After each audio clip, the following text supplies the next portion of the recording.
Kisah Nabi yang masih hidup hingga kini. Ini adalah kisah seorang Nabi yang hingga saat ini masih hidup. Kelak ia akan diwafatkan dan dimakamkan di muka bumi setelah menegakkan kebenaran atas syariat Nabi Muhammad SAW. Allah Subhanahu wa Ta'ala berfirman, "Sesungguhnya Allah telah memilih Adam, Nuh, keluarga Ibrahim, dan keluarga Imran melebihi segala umat pada masa masing-masing sebagai satu keturunan, sebagiannya adalah keturunan dari sebagian yang lain. Allah Maha Mendengar, Maha Mengetahui." Allah Subhanahu wa Ta'ala telah memilih Nabi Adam alaihissalam sebagai bapak seluruh manusia, Nabi Nuh alaihissalam sebagai rasul pertama, dan keluarga Ibrahim yang di dalamnya termasuk Nabi Muhammad SAW. Di antara keluarga yang dimuliakan Allah Subhanahu wa Ta'ala disebut pula keluarga Imran. Imran adalah ayah Maryam, seorang wanita suci yang melahirkan Nabi Isa alaihissalam. Maryam berasal dari keluarga terhormat di kalangan Bani Israel hingga namanya diabadikan dalam Al-Quran pada surah Ali Imran, yang berarti keluarga Imran. Keistimewaan keluarga ini terletak pada ketaatan mereka kepada Allah Subhanahu wa Ta'ala. Maryam binti Imran bin Matsam adalah keturunan Nabi Dawud alaihissalam. Ayahnya Imran adalah seorang yang rajin menjalankan ibadah syalat di kalangan Bani Israel, sedangkan ibunya Hannah binti Fakud bin Kabil adalah wanita ahli ibadah. Hannah awalnya mandul, tetapi suatu hari ia melihat seekor burung memberi makan anaknya. Ia pun tergerak untuk memohon keturunan kepada Allah Subhanahu wa Ta'ala. Ia bernazar bahwa jika dikaruniai anak, ia akan mengabdikan anaknya kepada Allah Subhanahu wa Ta'ala di Baitul Maqdis. Allah Subhanahu wa Ta'ala mengabulkan doanya dan memberinya seorang anak perempuan yang diberi nama Maryam. Setelah melahirkan, Hannah memohon perlindungan kepada Allah Subhanahu wa Ta'ala untuk Maryam dan keturunannya dari gangguan setan. Permohonannya dikabulkan. Nabi Muhammad SAW bersabda, "Setiap bayi yang lahir dari anak Adam disentuh oleh setan, kecuali Maryam binti Imran dan anaknya Isa alaihissalam." Setelah Maryam lahir, ibunya menyelimutinya dengan kain dan membawanya ke masjid untuk diserahkan kepada para ahli ibadah. Mereka berebutan untuk mengasuh Maryam, tetapi akhirnya undian dibuat. Nabi Zakaria alaihissalam, yang merupakan suami dari saudari Maryam, memenangkan undian tersebut. Ia pun mengasuh Maryam dengan penuh kasih sayang. Zakaria alaihissalam menempatkan Maryam di sebuah tempat khusus di masjid. Di sana, Maryam beribadah siang dan malam hingga ia dikenal sebagai wanita ahli ibadah di kalangan Bani Israel. Allah Subhanahu wa Ta'ala memberinya karunia berupa rezeki yang tidak biasa. Setiap kali Nabi Zakaria alaihissalam mengunjungi tempat ibadah Maryam, ia mendapati buah-buahan yang tidak sesuai musimnya. Ketika ditanya dari mana asalnya, Maryam menjawab, "Itu dari Allah. Sesungguhnya Allah memberi rezeki kepada siapa yang Dia kehendaki tanpa perhitungan." Allah Subhanahu wa Ta'ala memilih Maryam sebagai wanita terbaik di zamannya. Para malaikat menyampaikan kabar gembira bahwa Allah Subhanahu wa Ta'ala akan menciptakan seorang anak darinya tanpa ayah, yakni Nabi Isa alaihissalam sebagai tanda kekuasaannya. Allah memilih Maryam untuk menciptakan seorang anak darinya tanpa ayah. Para malaikat menyampaikan kabar gembira kepadanya bahwa anaknya kelak akan menjadi seorang nabi mulia. Dan dia berbicara dengan manusia sewaktu dalam buayan, yaitu saat masih kecil, menyeru orang-orang untuk beribadah kepada Allah semata yang tiada memiliki sekutu. Sebagai wujud rasa syukur atas nikmat yang diberikan.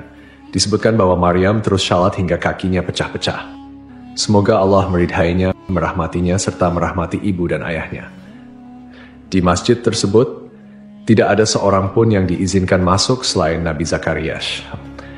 Maryam hanya keluar dari masjid saat haid atau karena keperluan mendesak seperti minum, makan, dan lainnya. Suatu hari, saat ia keluar masjid untuk suatu keperluan, ketika dia mengasingkan diri, yaitu menyendiri di sebelah timur Masjidil Aqsa, tanpa diduga Allah mengutus Ruhul Amin Jibril kepadanya. Maka dia menampakkan diri di hadapannya dalam bentuk manusia yang sempurna. Saat melihatnya, Maryam kata, "Sungguh, aku berlindung kepada Rabb yang Maha Pengasih terhadapmu jika engkau orang yang bertakwa." Maryam tahu bahwa orang yang bertakwa bisa menjaga diri. Jibril berkata, "Sesungguhnya, aku hanyalah utusan Rabbmu. Aku bukanlah manusia. Aku ini seorang malaikat yang diutus Allah kepadamu untuk menyampaikan anugerah kepadamu seorang anak laki-laki yang suci. Dia berkata, bagaimana mungkin aku mempunyai anak laki-laki, padahal aku tidak punya suami dan aku bukan pula pezina. Malaikat berkata kepadanya, hal tersebut mudah baginya, karena dia kuasa atas segala sesuatu. Maka kami tiupkan ke dalam rahimnya sebagian dari ruh ciptaan kami. At-Tahrim ayat 12.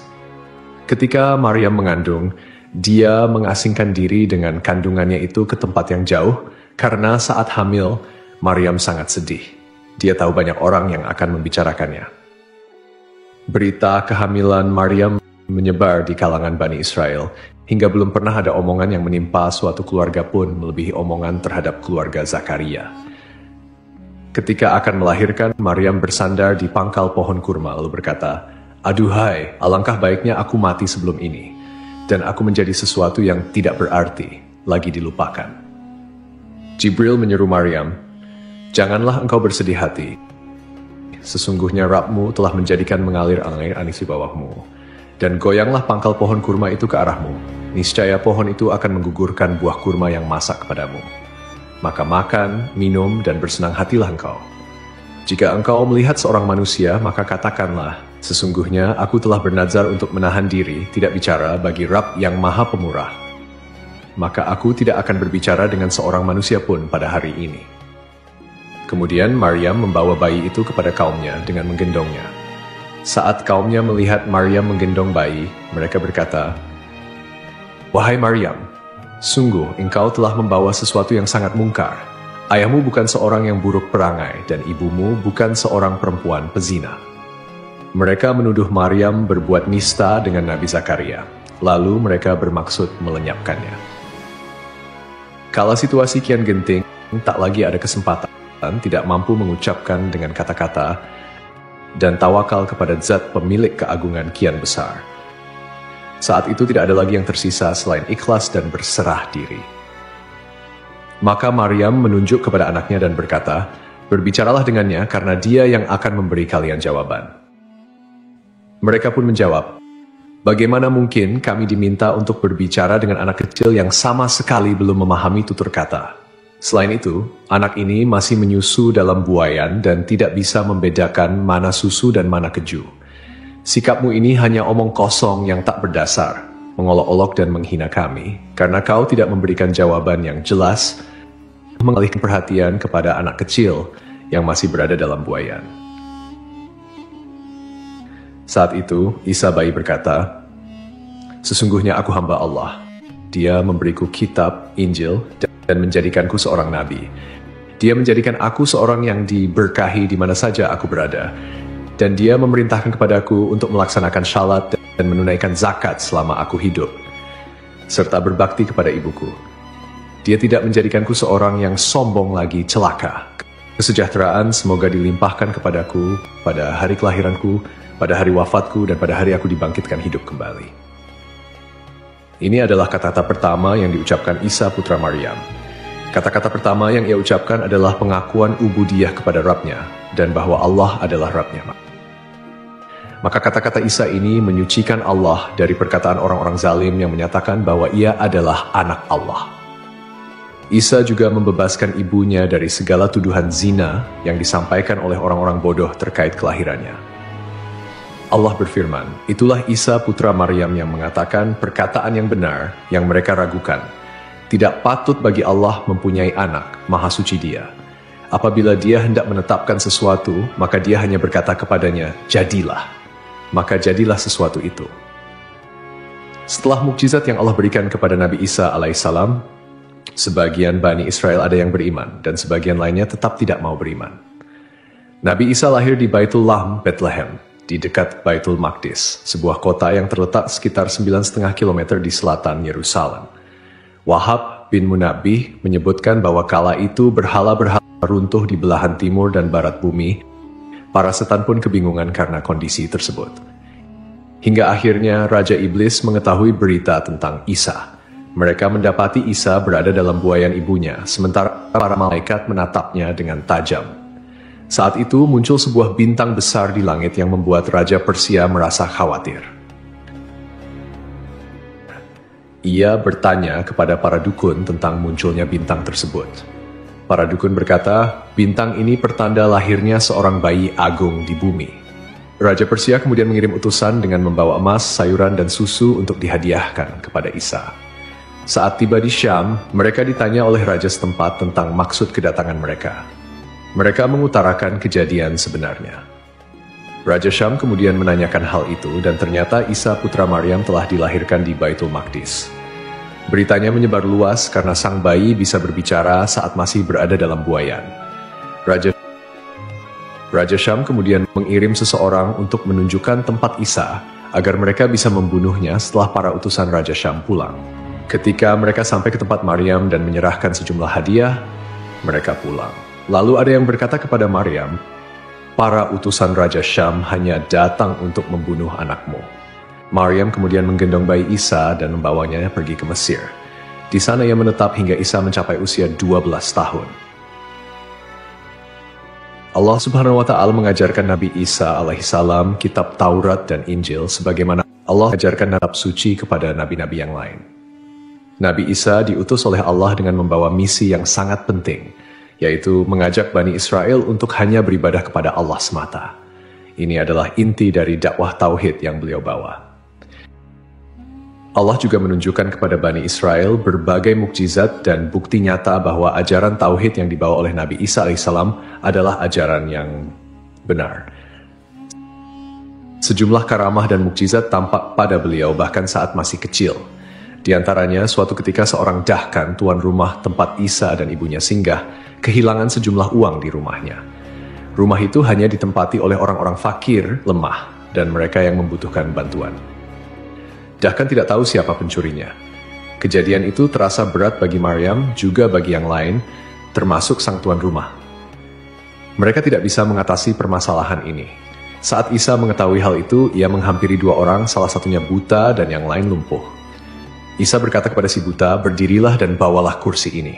Si buta menjawab, aku tidak bisa melakukan itu. Isa berkata, seperti yang kalian berdua lakukan saat mengambil uang dari peti yang ada di dalam rumah itu. Setelah Isa mengatakannya, keduanya mengaku telah mencuri uang tersebut, lalu uang itu mereka kembalikan. Isa semakin terpandang di mata orang-orang, meski ia masih kecil.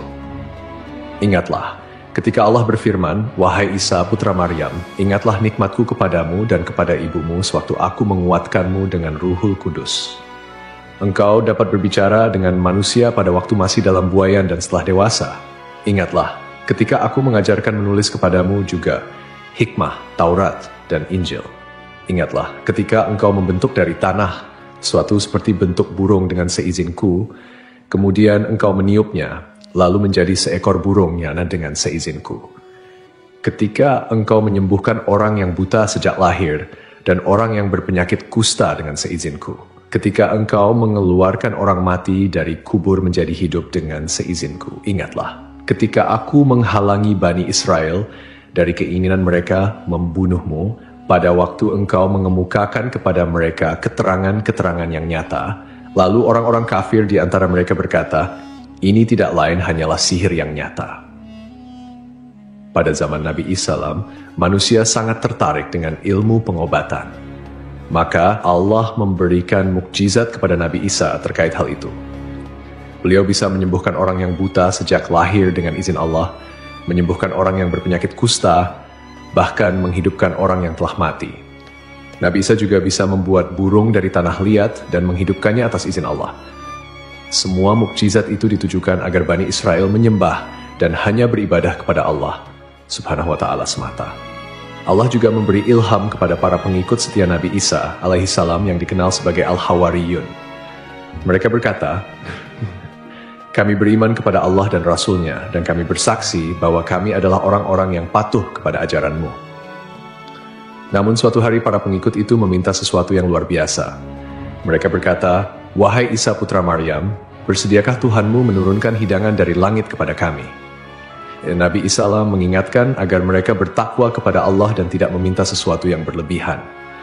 Namun, mereka menjelaskan bahwa mereka ingin memakan hidangan itu agar hati mereka tenang dan yakin bahwa apa yang Nabi Isa sampaikan adalah benar. Maka Nabi Isa AS pun berdoa dengan penuh harap Ya Allah, turunkanlah kepada kami hidangan dari langit, dan jadikanlah hari turunnya sebagai hari raya bagi kami, bagi generasi sebelum kami dan setelah kami, serta sebagai tanda kebesaran-Mu. Berilah kami rezeki ya Allah, karena Engkaulah sebaik-baiknya pemberi rezeki. Allah pun mengabulkan doa itu dengan berfirman, sungguh aku akan menurunkan hidangan itu kepadamu. Tetapi barang siapa kafir di antaramu setelah turunnya hidangan itu, maka sungguh aku akan mengazabnya dengan azab yang tidak pernah aku timpakan kepada seorang pun di antara umat manusia. Kebencian Bani Israel kepada Nabi Isa sangat besar, karena mereka tidak mau mengakui bahwa beliau adalah utusan Allah Subhanahu wa Ta'ala yang dijanjikan untuk Bani Israel. Mereka bahkan merencanakan untuk melenyapkannya. Mereka menghasut kerajaan Romawi dan merencanakan penangkapan Nabi Isa alaihissalam. Ketika mereka sedang merencanakan kejahatan, Allah juga merencanakan untuk melindungi dan menyelamatkan Nabi Isa alaihissalam. Allah Azza wa Jalla mewahyukan kepada Isa putra Maryam, wahai Isa, kuatkanlah dirimu dalam menyampaikan urusanku agama, dan janganlah lemah. Dengar dan taatlah, wahai putra wanita suci lagi perawan. Engkau lahir tanpa ayah. Aku menciptakanmu sebagai tanda kebesaran bagi seluruh alam. Hanya kepadakulah engkau harus beribadah dan berserah diri. Ambillah kitab ini dengan sungguh-sungguh, jelaskanlah kepada orang-orang yang berbahasa Suryani, dan sampaikan kepada mereka bahwa akulah yang maha benar, maha hidup, maha mengurus segala sesuatu, dan aku tidak akan lenyap. Percayalah kepada seorang nabi buta huruf dari Arab, pemilik unta, surban, baju perang, 2 pasang sandal, tongkat, matanya lebar dan indah, dahinya kuat, kedua pipinya bercahaya, rambutnya ikal, jenggotnya tebal, kedua alisnya menyatu, hidungnya mancung, giginya renggang, lehernya terlihat jelas laksana teko perak, seakan-akan emas mengucur di tenggorokannya. Ia memiliki bulu-bulu dari dada hingga pusar laksana pedang, dan di perut serta dadanya tidak ada bulu selain itu. Telapak tangan dan kakinya tebal. Saat menoleh, ia menoleh dengan seluruh tubuhnya. Saat berjalan, ia seperti merekah dari batu dan meluncur di jalan menurun. Keringat di wajahnya seperti mutiara, dan aroma kasturi menyeruak dari tubuhnya. Belum pernah terlihat seorang pun sepertinya, baik sebelum maupun sesudahnya. Postur tubuhnya tinggi dan sempurna, aromanya harum. Ia banyak menikahi wanita, tetapi keturunannya sedikit. Keturunannya hanya berada di sebuah rumah surga yang terbuat dari mutiara cekung, tanpa keletihan ataupun suara gaduh di dalamnya.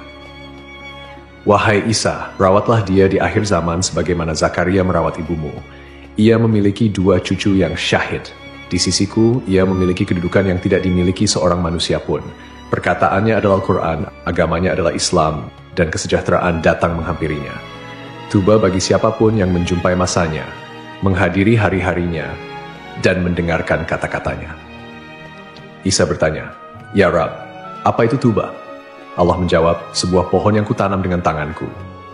Pohon itu untuk seluruh surga, akarnya dari ridwan, airnya dari tasnim, dinginnya seperti kafur, rasanya seperti jahe, dan aromanya seperti kasturi. Siapa yang meminumnya, ia tidak akan dahaga selamanya. Isa berkata, Ya Rab, berilah aku minum sebagian darinya. Allah berfirman, haram bagi para nabi meminumnya sebelum nabi itu meminum. Haram pula bagi seluruh umat meminumnya sebelum umat nabi itu meminum. Wahai Isa, aku akan mengangkatmu kepadaku. Isa berkata, Ya Rab, mengapa engkau mengangkatku? Allah menjawab, aku mengangkatmu, kemudian aku akan menurunkanmu di akhir zaman, agar engkau melihat keajaiban-keajaiban umat Nabi tersebut dan membantu mereka memerangi Dajjal yang terkutuk. Aku akan menurunkanmu pada waktu syalat, tetapi engkau bukan bertindak sebagai imam, karena mereka adalah umat yang dirahmati dan tidak ada nabi setelah nabi mereka. Nabi Isa berkata, Ya Rab, beritahukan kepadaku tentang umat yang dirahmati itu. Allah berfirman, mereka adalah umat Ahmad. Mereka adalah ulama dan orang-orang bijak seperti para nabi. Mereka menerima pemberianku dengan rela hati meskipun sedikit, dan aku menerima amalan mereka meskipun sedikit. Aku memasukkan mereka ke surga karena kalimat la ilaha illallah. Wahai Isa, mereka adalah penghuni surga terbanyak karena belum pernah ada lisan suatu kaum yang merendah dengan kalimat la ilaha illallah seperti mereka. Dan belum pernah ada leher-leher suatu kaum yang tunduk dengan bersujud seperti mereka. Ketika Allah mengutus Isa putra Maryam sebagai nabi dan membawakan bukti-bukti nyata kepada mereka, orang-orang munafik dan kafir dari kalangan Bani Israel heran padanya dan menghinanya. Mereka berkata, "Apa yang dimakan si Fulan semalam, dan apa makanan yang ia simpan?" Orang-orang mukmin semakin bertambah imannya, sementara orang-orang kafir dan munafik semakin ragu dan bertambah kekafirannya. Meski demikian, Nabi Isa alaihissalam tidak memiliki tempat tinggal. Beliau hanya berkelana di muka bumi tanpa menetap di suatu tempat tertentu, sehingga tidak ada tempat yang dikenal sebagai kediamannya. Dan Allah adalah sebaik pembalas tipu daya. Allah Subhanahu wa Ta'ala berfirman, "Wahai Isa, aku mengambilmu dan mengangkatmu kepadaku, serta menyucikanmu dari orang-orang yang kafir, dan menjadikan orang-orang yang mengikutimu di atas orang-orang yang kafir hingga hari kiamat.